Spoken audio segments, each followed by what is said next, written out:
Гоби. Сухой климат с пониженной влажностью, редкое выпадение осадков, крайне скудная растительность и тем более животный мир. Можно идти километры и не встретить на своем пути ничего живого. Естественно, человек на такой земле не живет. Попросту не выживет. Воды здесь мало. Соответственно, земля не кормит, транспорт не проедет. Разве что лишь внедорожник, как у нас.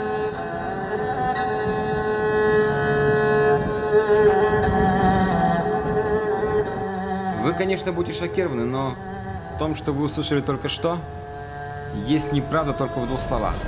Во-первых, это никакая не Монголия, а наша большая Россия с ее пустынными и полупустынными степями. А во-вторых, то, что в отличие от других пустынных мест, здесь живут люди. Люди-герои.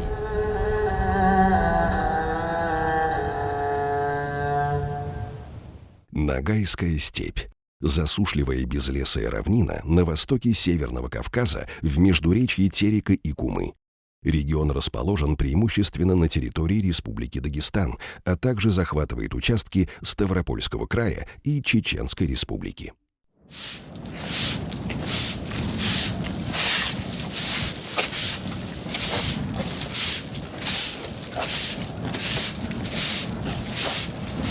Нам хуже ел болады, анда болады. Алла вермесін. Каждый час тетя Зарбике старается тщательно подмести дорожку от дома до сарая, чтобы как можно меньше оставалось песка, иначе большая его часть вместе с обувью попадет в дом. Ее потом проблематично убирать. Ветер 17 метров в секунду для жителей этой кошары все равно, что штиль. Другое дело шторм с песком. Отныне это в степи частое явление.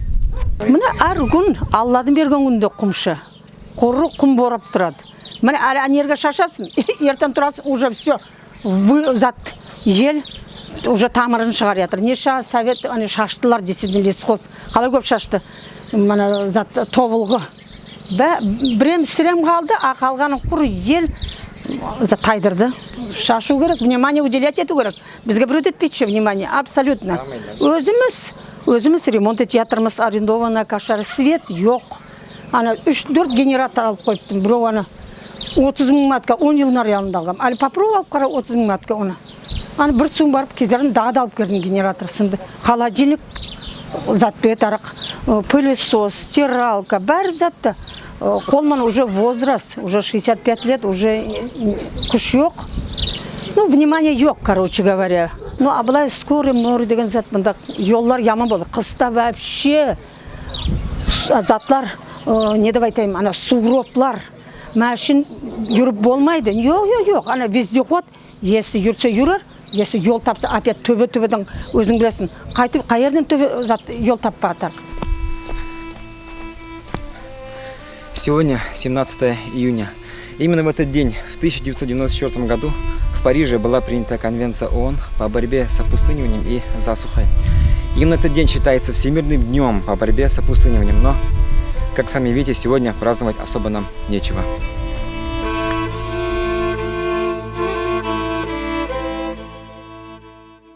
Опустынивание – крайняя степень эрозии. Этот процесс может происходить естественным путем, но в природе это случается крайне редко и довольно медленно. Совсем другое дело – распространение этого процесса под воздействием антропогенных или, попросту говоря, человеческих факторов. Причин может быть несколько. Вырубка леса и кустарника, распашка непригодных для земледелия земель, сенокосы и выпас скота в течение длительного периода времени. Все это приводит к образованию пустынной местности. Одной из основных причин опустынивания Ногайской степи является круглогодичное содержание и бессистемный выпас скота на землях отгонного животноводства. Вот этот сам закон, он не работал. То есть своевременно вывозить скот на альпийский луга. Вот если бы вот эта тема работала бы, вот эти все пастбища, они как раз за это время отдыхали бы и прорастались бы. Значит, комитет Ногайский, как я уже говорил, в 2009 году образовался. Вот тогда комитет пытался своими силами вникнуть в эту проблему, потому что до этого никто этим не занимался. А эта проблема была всегда. Всегда вот на всех заседаниях этот вопрос нагайцы поднимали. Что вот так-то опустынивание. Особенно это было очевидно вот Кумулинская зона, Терекли и Черлен. Это 3 очага таких больших. Кумли вообще уже, можно было сказать, засыпало песком. Выезжали, всяческие комиссии приезжали из Махачкалы, и даже с России, я помню, с Ростова приезжали. Все говорили об этом, надо остановить. Ну и все, на этом все заканчивалось. Когда все упиралось, как я еще говорю, в финансовую часть, на этом все заканчивалось. В 2011 году тему, опустынивания передали в Министерство сельского хозяйства республики. Ну, то есть с Министерства природных ресурсов забрали эту тему. Ну и, по всей видимости, это было выгодно для Дагестана в том плане, что тесно связано. Да? Мы же знаем, что непосредственно виновниками это чабанские бригады, и вот это как раз выпас неправильное содержание скота. За несколько дней исследования темы экологического состояния в Ногайской степи нас сопровождали проводники, самые обычные жители Ногайского района. И каждый из них делился своим мнением.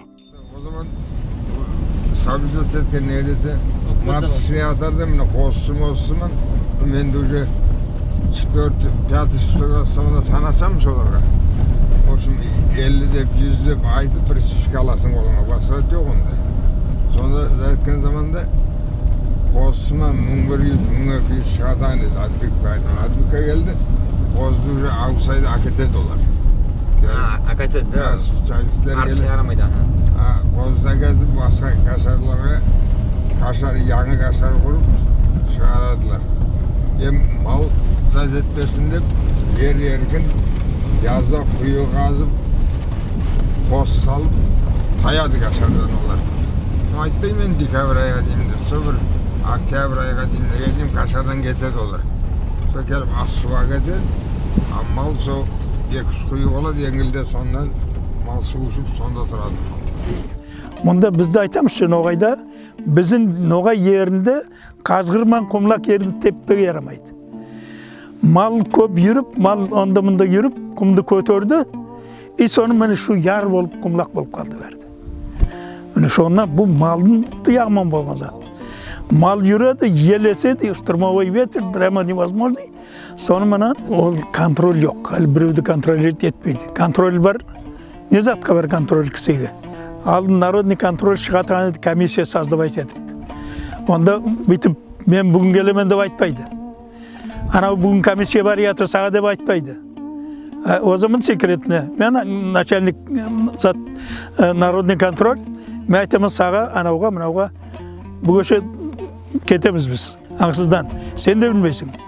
Айда аласың милиция отделдан біреу. Айда кетесің. Барысың перешет. Келесің міне кашарға. Перешет мал. Аңына дейм сайысың. Аңына дейм сайысың, айтасың. Вот міне. Положено саға. Мұша 20 қой сақлама атардың ішінде. Совхоздық 500 қой. Сенікі де 20 қой, 520 қой. Лишний не должен быть. Вот, солай контроль еді. Ер бұзылмасын деп еткен. Ер тоқ болған, малда тоқ болған. Контроль керек, главный контроль керек. Мұнда ерге контроль болмаса олмайды. Ер сонда ер. Біздің ер, особенно біздің ер. Бос ер. Соны себеп, міне шу бір құмлардың көтерілі соны себеп. Sonra mal yürüdü, ел кувады, ел мұны қашанда ой болып бар етір бәрінде. За проведенную зиму на равнине, то есть на зимних пастбищах, огромное количество овцепоголовья подчастую выедает траву и не дает почвам восстановиться. Тонкий плодородный слой исчезает, на его месте прогрессируют солончак и пески. Из-за многократной перегрузки пастбищ и вследствие климатических изменений резко сократилась их кормовая емкость, что грозит экологической катастрофой. Усиление ветровой и водной эрозии, сокращение объемов работ по сохранению и восстановлению плодородия почв в зоне этих земель привели к резкому ухудшению их агрономического состояния.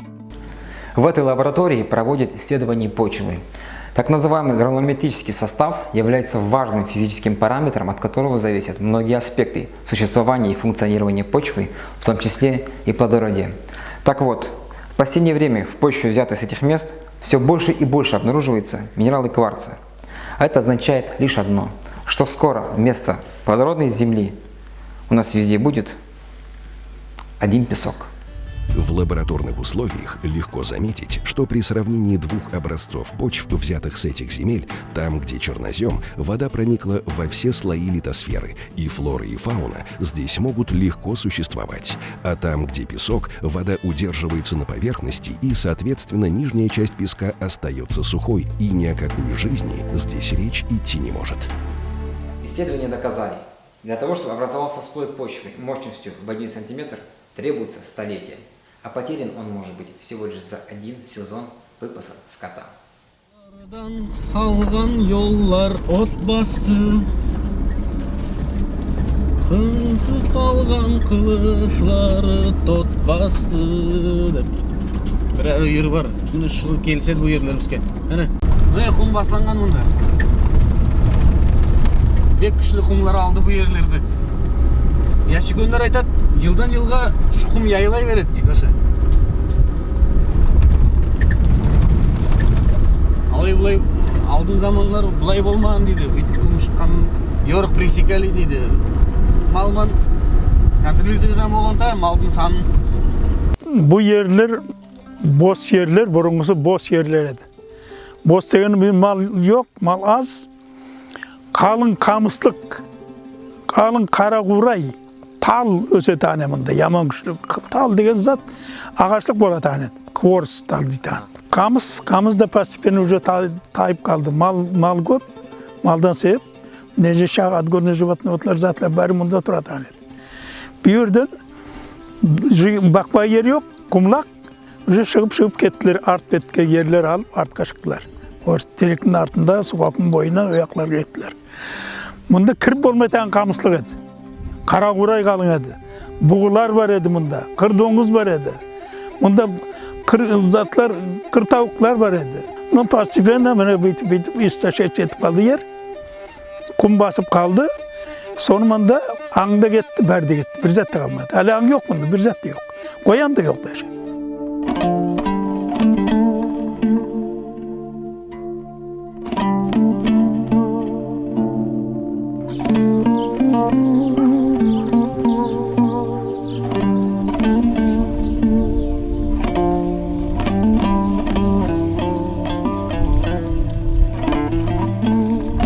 Ну, очень даже много здесь смотрят это опсы, да. Здесь коровы тоже, эти опсы много, но некоторые это самые говорят, в общем, короче, некоторые говорят, нам хватает. Как хватает? Везде, весь сторона у нас песок.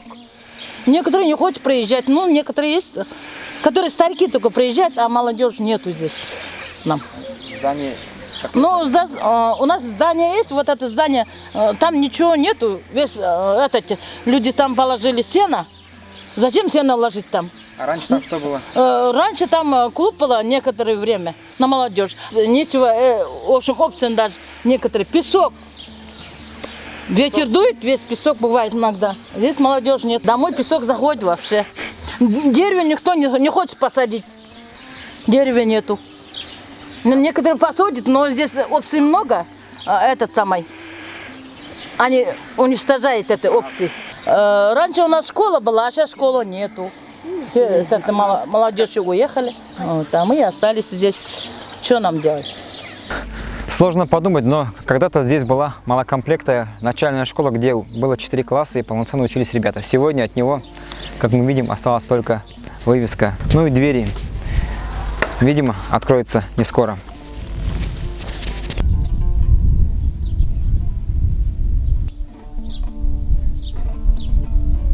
Су сасамас, да. Оны қарамайындар өші. Оны алдын көтәрден де суға қатарында. Нормально. Әлі су келмейді. Тоқта қалады өші. Бөксе аз келеді. Туарға су ішкенде ер жоқ. Көл өші жоқ. Құм бітейін. Тазалма трактор бермейді.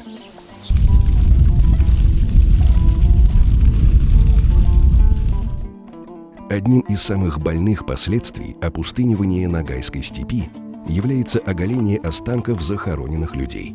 Для народа, который чтит свою веру, это особенно страшно. Так, на окраинах некоторых сел вот уже который год местные жители находят останки своих предков. Соблюдая все религиозные традиции, их захораняют обратно в землю. Однако через некоторое время, вследствие песчаных ветров и выпаса скота на этих землях, кости обнаруживаются вновь. 8-9 жылдың аяғында медреседің оқушыларымен, районный имаммен, Найманов Омармен келдік. Со хабар бізге келді, охотниктардан келді. Олар айтып бастады, бізге міне өлік ашылған деп. Келіп қарасақ, ашылып жатыр, сүйек көп, жүргенде жер жоқ. Соны ұзында айттылар, ирап тұрып көме ярайды деді, шариғат бойынша. Соны мөшөккө ирап тұрып, үйкөн маразке могилайып тұрып, сонда көмдік сонда. Соны қиылып, onun бері уже 9 жыл кетті, 9-8 жыл кетті. Әлі көресіз, әлі тағы құм ашылған, түз болған жер уже шұқыр болған, келіп, соны көмдік сүйектарды ше. Соны şimdi көріп тұршы, о елмен ашылған заты. Онда бұрынғыда айтады, о төбе болған, өлім басқан. Осын мал таптап, өлім өсе алмайды, то есть восстановление ете алмайды ше. Сонда ашылып, құм ашылған, ашылып, сөйтіп сүйектер ашылған. Эбите көріп тұршы, он шақын құм төбе арқа бойды болған. Ол ел есіп тұрып, о бияққа келген. Эбите ол құм енді тоқтамайды. Он терекпен, жылғыман тоқтатты, соға тоқтамайды, о кете береді. Нешінші жылда сындары бар дерді? Онда 120, 121, 130 жылдың аяғында сындар.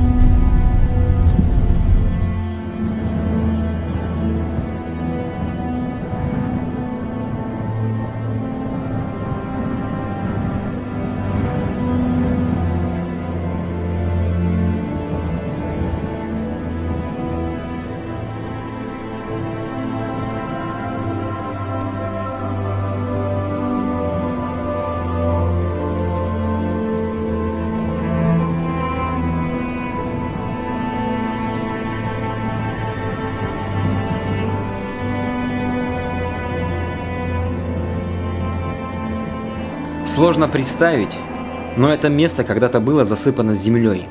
Однако, с годами, вследствие сдувания верхнего слоя почвы, здесь образовался большой овраг. Так, сейчас даже корни вот этого дерева уже находятся на уровне выше моей головы. Точно таким же образом на этом кургане каждый год вскрываются могилы людей.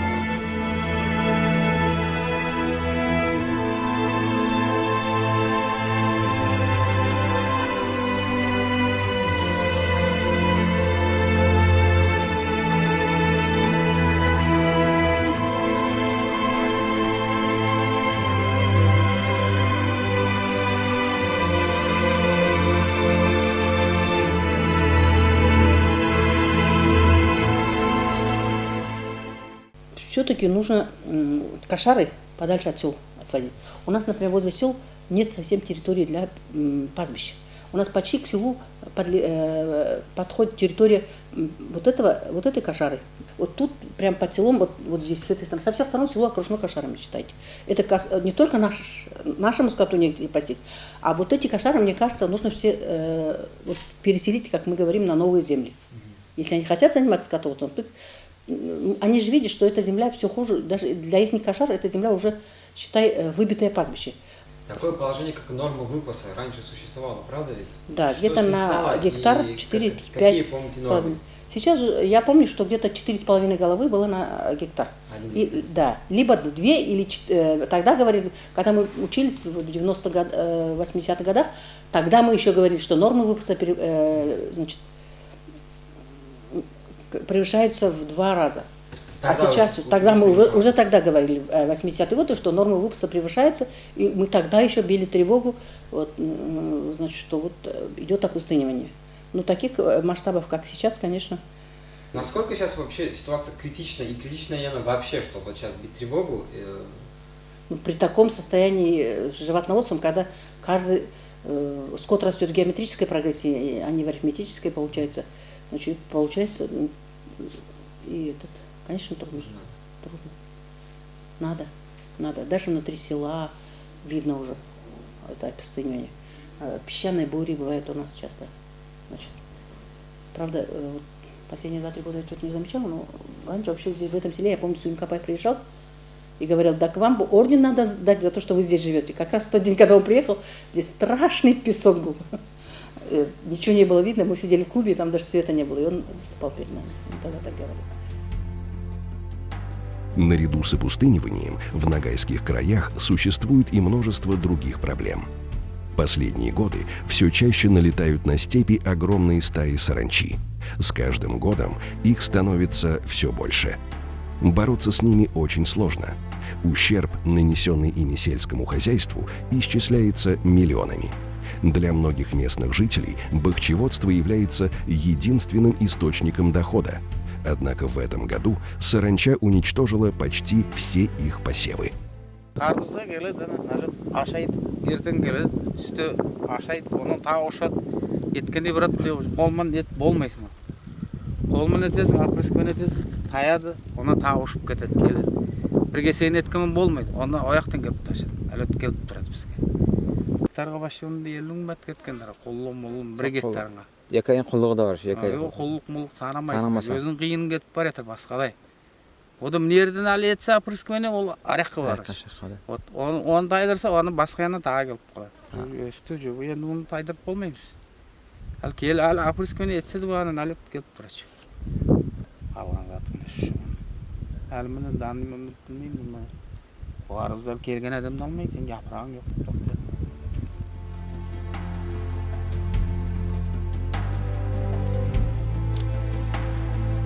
Также в 21 веке несколько сел остаются негазифицированными. Вследствие этого народ начинает рубить деревья. Сегодня в этих краях встретить лес, состоящий из одних пеньков, уже не редкость. Среди жителей встречаются и те, кто с неуважением относится к родной земле. Так, например, некоторые фермеры после урожая бахчевых не убирают оставшуюся после них пленку, а после сезона прямо вместе с ней обрабатывают землю. Понятно, что уже о прежней флоре и фауне не может идти и речи. Главная причина опустынивания, я считаю, перенаселение и неправильное использование этих угодий. И в первую очередь, ладно, наши ногайские хозяйства занимают узкую часть вдоль трассы от Карагаса до Арсланбека. И то между Арсланбеком и Калининым там нет ногайской земли. Там одни отгонники, там Старумовского района, Кашара откуда. А главная причина то, что те земли исканные наши, которые так называемые теперь отгонные пастбища, это было задумано государством так, что летом пастбище отдыхает, весь скот переселяли на альпийские луга в горы, давали деньги, так пешком гнали скот или же на машинах, от Кочубея на железнодорожных платформах возили, земля отдыхала, потому что было, как сказать, порядок был у государства. Лишнюю овцу нельзя было держать. А теперь они все частные, получастные, на зиму никто не гонит, те же 1000 овец, они круглый год пасутся. А земли-то мало. Я знаю, что мы же кочевники, у нас были зимние пастбища, летние пастбища, где-то летом пасли, там юрту ставили, на зиму в другое место перегоняли, земля отдыхала. Теперь земле отдыхать невозможно, потому что она вся поделена в основном на частные хозяйства. И частные хозяйства, конечно, они временщики, они думают, сейчас здесь земля опустынится, они потом другую землю дадут, или вообще уедут на заработки в другие города и села России нашей. Что для вас степь? Вот я тоже воспоминания из детства, когда я был еще младшим школьником, часто ездил к родственникам в Грозный, мне там нравилось, город там, еще куда-то ездил. Я говорю отцу, а чем, говорю, мы не переедем в город? Там же хорошо, или куда-то переедем, чтобы лес был. У меня так, вроде как в шутку все. Да не, говорит, я, говорит, привык, чтобы была степь. Я утром встаю, чтобы я видел, как солнце поднимается. Я видел, как солнце заходит. Ему даже и деревья не надо. Вот поэтому часто некоторые приезжают, вокруг Кашары деревья посадили, все, и построили там строения всякие, в этих, а они не видят восхода солнца. Вот так вот Ну, я же говорю, на генетическом уровне все-таки это осталось. Вот это завет отца, вот, что я привык видеть восход солнца и видеть заход солнца. Кумбатан-кунтуар. Да, вот. Это для меня вот родное. Вот эта философия мне передалась она мне. У нас, у нагайцев мусульман, мы привязаны к могилам предков, в отличие от других больших народов. Мы не привязаны там, если умер человек в этом городе, его в этом городе хоронят. Переехал он жить, там и похоронят. А у нас так не получается. Я даже не знаю, вот эта тема такая, как бы ни было трудно, как бы физически, материально везут сюда, на родную землю. Вот это нас связывает. То, что здесь наши предки вот, столетиями были.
Так степь выгорает, и жизнь замирает. Лишь режет глаза проступившая соль. И все-таки землю не солнце сжигает, а слезы степи, обращенные в боль.